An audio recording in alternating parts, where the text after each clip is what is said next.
Ladies and gentlemen, pay attention. This is your boy, the coach from the WWE. I would like to welcome you to the very first wrestling podcast in the world to take you on a weekly deep dive into classic matches along with legends of the squared circle. Enjoy the discussion. Enjoy the back and forth. There's so much to get into. Ladies and gentlemen, this is The Payoff.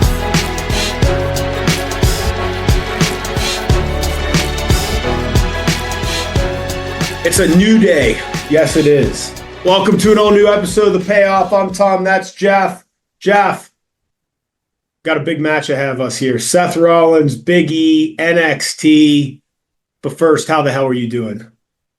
Doing great, man. You know, we are in 2025. We had a great one last week. We got a good one this week. Like, got a good little story and build on this one too. Like going back into the vault for some NXT action here. So this is should be a good one. Well, I'm pumped to cover this one. How did you pick it? How'd you end up on this? I don't know. Part of this, it's always the timing on some of these. Like sometimes I kind of map out, early, like kind of what we're looking for. So I actually think I picked this match before Big E and the New Day turning heel and Big E kind of half coming back for the promo and all that other stuff. You and I just have a knack for that, but just crazy. So just one of those things that we I wanted to cover a kind of an early NXT match. So when this happened, it just kind of made sense. And so sometimes the cards just kind of fall where they need to, and that's exactly what they've done on this one. Good. Well, I'm pumped to cover this one. We got a lot to talk about. You ready to get into it? Yeah, of course. All right. It's time for the build. Oh, it's time for the build. So January 9th, 2013, NXT were taped on December 6th of 2012. We're in Winter Park, Florida at Full Sail University. And got some fun matches on this show. So the Wyatt family, which would have been Eric and Luke accompanied by Bray, are going to defeat Percy, Watson, and Yoshi Tatsu in 4 minutes. I don't remember Percy Watson. Nope. I'm looking at a picture of him. Still don't recognize. Still don't know. Right. Yep. So we then get Paige defeating Emma in 2 minutes and 43 seconds. Epico and Primo are going to defeat Bo Dallas and Michael McGillicuddy. Obviously, Michael McGillicuddy is Mr. Perfect's son. Man, I just wish we could have done more there. I don't know. I completely ignoring the last name and doing the thing where we pretend that like they're not related was just kind of weird in that era. Yeah. I mean, I guess now we still have Braun Breaker, but it's Rick Steiner's son and it's a little bit different. So, yep. And then the main event, Big E, Seth, no DQ match for the NXT championship. So these NXT hour-long episodes were a lot of fun.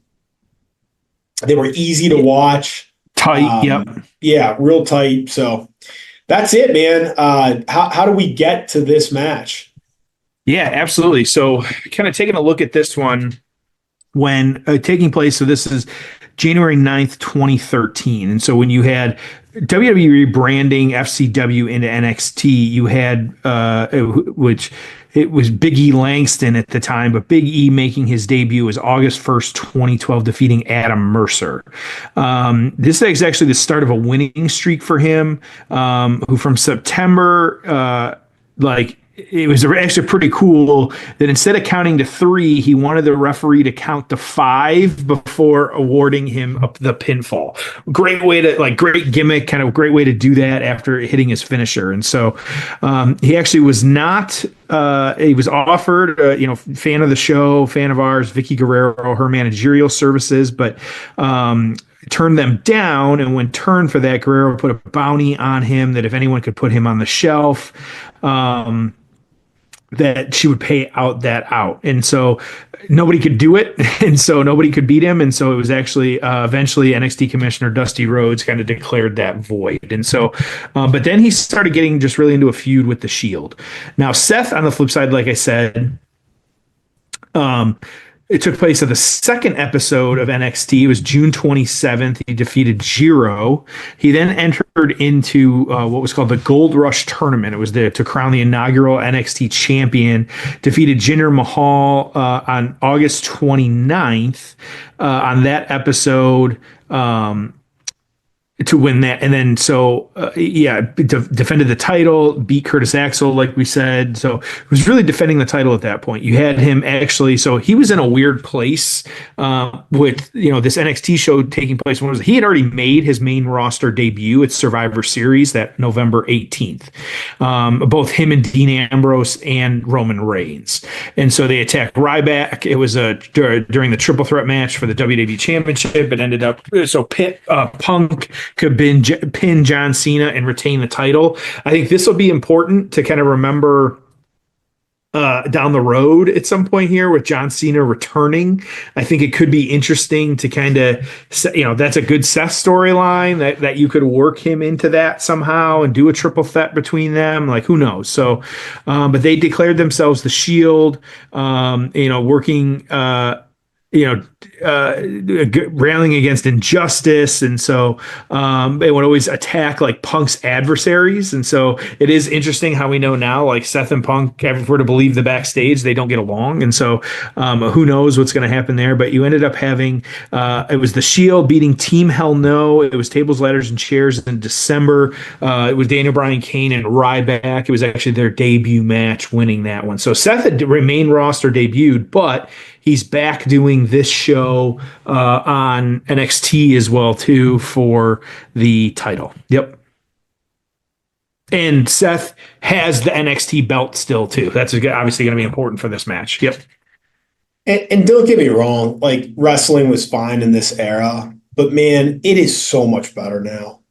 I mean, you just look at the talent. I mean, at every level. I mean, you look at the main roster, you look at who's coming up in developmental and the pipeline there, and man, and then the booking, and again, it's not like it was bad at this point, but man, so good right now.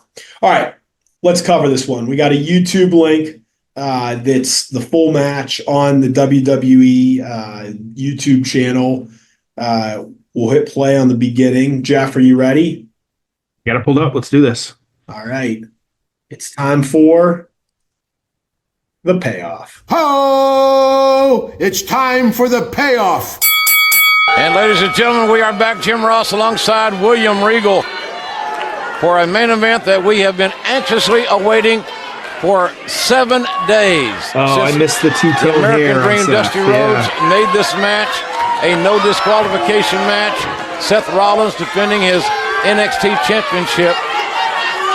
And William, we saw last week. Man, you got JR on commentary, old school Seth Rollins in the Shield. Man, a lot to like here. I missed that belt too. Yep. That was a good belt.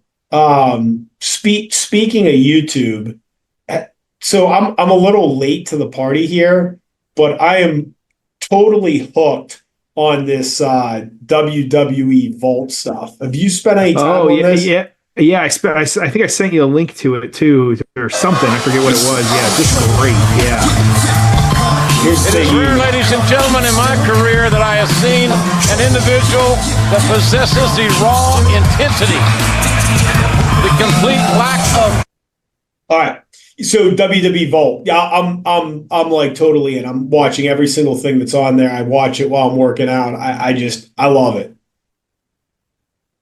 Yeah, it's great. I know. I think back there was this is separate, but that video of Big E had like the what was it, the biggest bench press of any other wrestler that was out there, and so yeah, just crazy. Yeah, I haven't seen that one.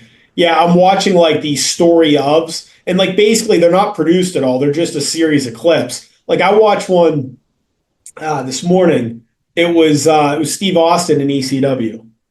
Oh yeah, Just like some of of his course. promos and matches, and it was awesome. Yeah. I'd never seen that stuff. I mean, I'd seen highlights of it, but I'd never actually seen like his debut promo in ECW. Mm-mm. What's wild What's your about timestamp? Austin? Oh, What's sorry. wild What's your about timestamp? I had Austin? an ad pop up. Yeah, me too. I mean, I think I just kind of let I'm the at ad play. 2 minutes. So yeah, I'm Go at ahead. two Yeah. even. Yeah. Okay.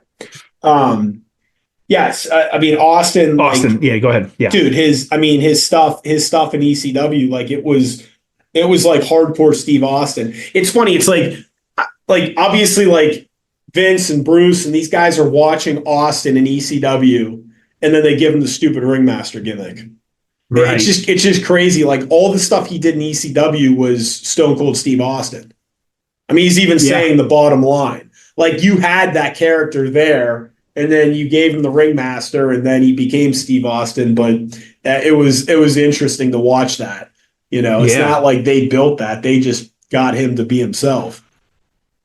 Got Corey Byron Graves on the Saxton's mic. your ring Or Byron. announcer. Yeah. That's what I meant. Yeah. Byron. Yep. Okay, so we talked. I think it was 2 weeks ago. I asked you who the 2024 MVP was. So now I'm going to Yep. ask you who the 2025 MVP is going to be. My answer to this is CM Punk. I think this is Okay. the year. I think this is the year of CM Punk. I think we're going to get, kind of full blast title run, big time thing. I think you've got a Punk Reigns match. I think you can go Punk Cody. I think you can go Punk Gunther. I think you could go back to Punk Drew, Punk Orton, Punk Hmm. KO. I mean, dude, I just think this is going to be a year of CM Punk main eventing show after show. He's a great compliment to whatever you're doing with Cody. Yeah, what about you? Well, who do you think is going to be the Yeah. I think 2025 that MVP? there's some obvious choices here, like Cody and Roman are going to be at the top of the card, but if I had to remove them from the equation there, like oddly enough, like I agree with you. I think Punk is obviously a big one there. I'm kind of trying to differentiate of like who is going to just have a huge 2025 versus like we've got a lot of wrestlers leaving, I say quote unquote too, like John Cena, like it's the retirement tour. And so who knows what we're going to get from that. I have no idea. That I could be, and think that could be that, a sleeper too. So yeah, like two, I feel like we're going to get one of two things with Cena this year.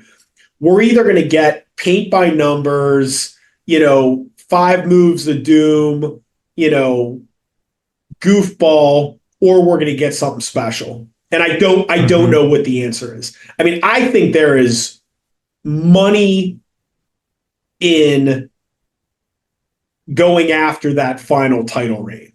Okay. hmm Um, Whether they give it to him or not, I think there's so much you can do with that.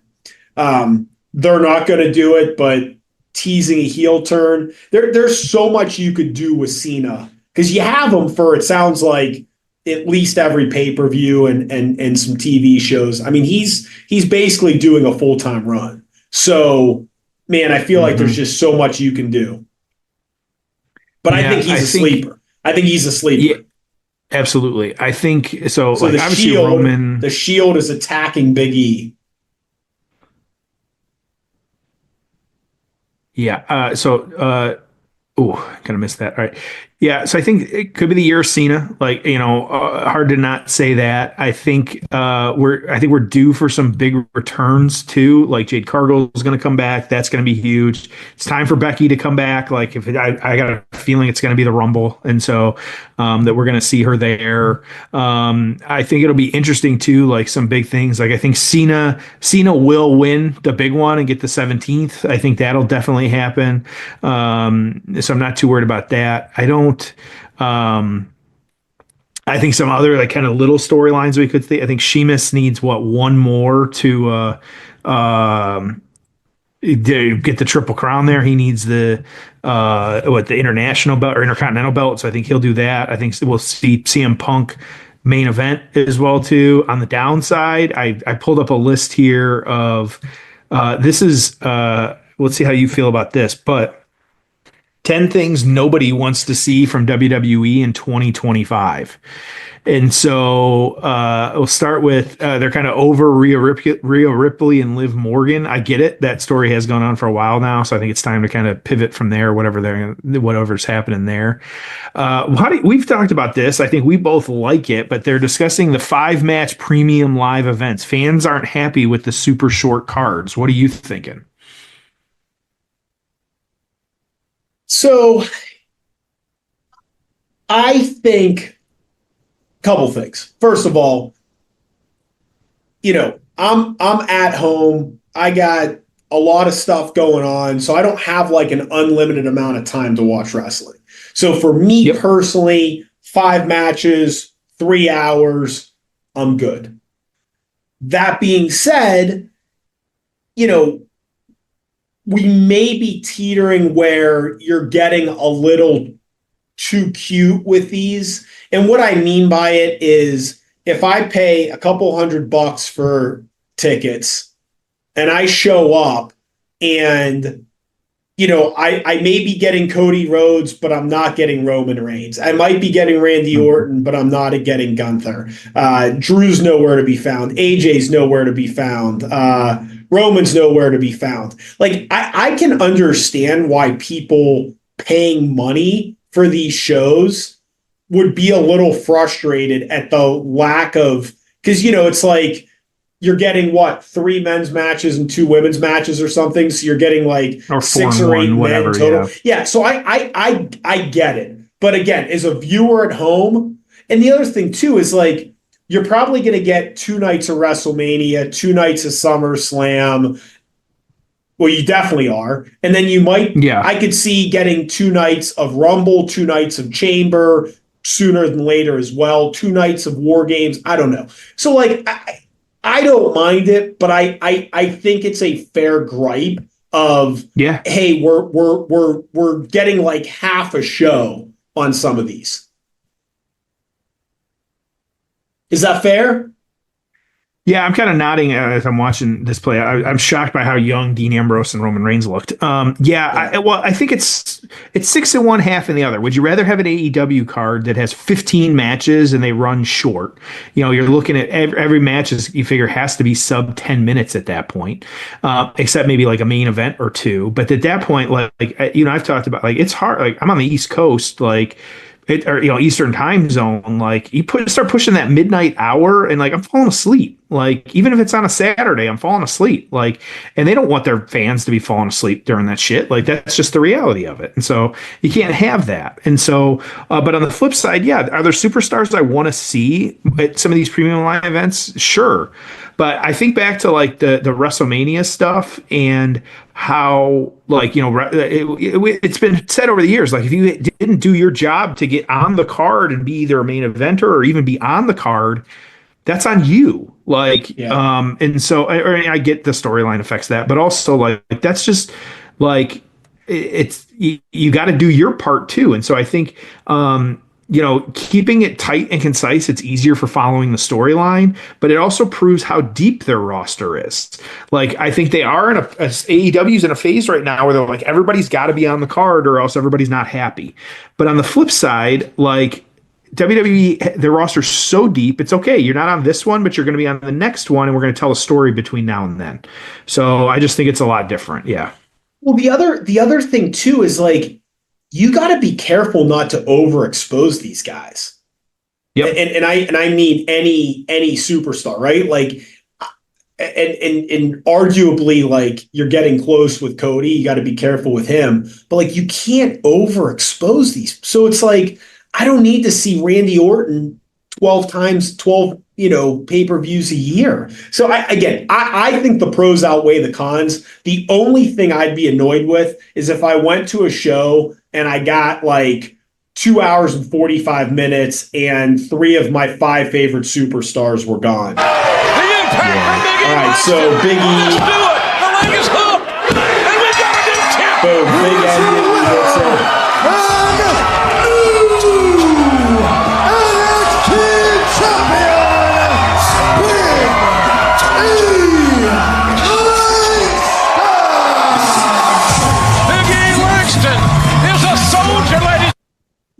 Is he coming back or not? Do you have any idea? As we record today, I'm going to guess yes, but we also don't know for sure. But I got a feeling. Like, you think yes. he's been medically cleared? I think he's already cleared. Yeah. Yeah. I assume that too. But I will say I like that they didn't do, like, them not attacking him when they turned heel was great. That was such a good move not to do that, because you still, as of us recording, you still don't know if he's cleared or not, right? Like that. That's what I think makes it so special. Is like, if they would have attacked him, then you're like, oh, he's cleared. Oh, he can wrestle again. Oh, he's gonna wrestle them. You're just like, I don't know. Like, and if he wasn't cleared, that was a great use of him too, because, hey, without getting physical, we got our point across and we got the heat on them. So I thought that was incredibly well done. All right, let's get into the aftermath. Ho! It's time for the aftermath. All right, so Big E's your champ. What'd you think of this one? It was great. I thought just a tight little match. I thought it was really good. I made sense from a storyline perspective of why we needed to kind of get through it, and why they needed. Seth had been called up, so they needed to get the belt off of him to kind of work from that angle. So, yeah, I think it was a good tight match. They wrestled hard, so I appreciated that. And so, yeah, good stuff. Yeah, I liked it. It was fun. Yep. So, all right. So what happens after this? Yeah, so getting into the aftermath on this one. So we'll start with Big E. Like I said, this match was January 9th, 2013. He had just a lot of title defenses. He ended up eventually losing the belt to Bo Dallas in June. You fast forward even to the end of he was actually, like I said, like Seth, but more recent, had made his main roster debut. He attacked John Cena, lining with AJ Lee, and so he was a heel over there. And of course, was the enforcer for Dolph Ziggler too. They had a match, and so you had the NXT stuff, and then on the main roster at WrestleMania, you had Big E and Ziggler unsuccessfully losing to Team Hell No, Daniel Bryan and Kane for the tag team championships. And so he actually had his first singles match on Raw the following night, actually beating Daniel Bryan. So you're really setting up something there, which is interesting, I thought. So Seth, on the flip side, though, losing the belt, continued actually a feud with Corey Graves, attacking him during a number one contenders match for the championship. So they had a lumberjack match, which actually ended the feud. And so you had him, though, continuing on NXT for a little bit there, but then also on the main roster as well too, Royal Rumble, like I said, and then they started getting into some storyline here with Punk and Paul Heyman as well too, where they had been paying the Shield to work for them. So just storyline continuing. I feel like it's weird. We were at the start of all that, so just kind of crazy. But yeah, so PWI 2013, Big E was 13, Seth was 35. The torch on this one, the first show, which aired January 9th, opened with a recap of the Shield's attack on pretty much the whole locker room. This led to the NXT authority figure Dusty Rhodes setting up a match between Seth Rollins and Big E. Langston was still playing a face on the show and had been taped at the beginning of December. So it was kind of weird where he was a heel on the main roster. When this was taped, he was a face. So it's just kind of unusual from that perspective. But that was the torch, the Observer newsletter on this one. The main thing they had to do was get the title off Big E. Seth Rollins, a babyface in NXT, had to turn heel and then drop it since he was brought in as part of the Shield. Langston was considered their top babyface, so he got it. Then they decided to bring Big E in as a heel, so now Langston probably has to turn heel and drop it or acknowledge it in some form. So kept it for a little bit, so as we know. So where are you going to rank this one? I had it as 6. It was fun. I didn't think it was bad. I think part of it, and just my opinion, neither guy has really ever done anything for me. I'm not a Seth guy. I think he's a good wrestler. I don't think he's a great promo. I think his current character is goofy. I'd prefer he was just a heel because I just think he's annoying. I just not a fan of either guy. So what about you? Okay. Yeah, I'm actually at a 5. I think it was perfectly fine. There was nothing over the top with it. There was nothing that like, oh, I don't want to watch that. Like, so I thought it was perfectly acceptable on that front. And so, yeah, nothing wrong with it. Nothing, I think it was very much transitional on a lot of this. And so that was, somewhat unusual, but overall though, it really not bad though. Just perfectly fine. Yeah. Cool. Good. Well, all right. good enough, send him home man. happy. Yeah. Good enough. Next week's gonna be a good one. We're going Royal Rumble 2002 Street Fight, Vince McMahon, Ric Flair. Can't wait. As always, we appreciate you listening. We'll see you next week on an all new episode of The Payoff.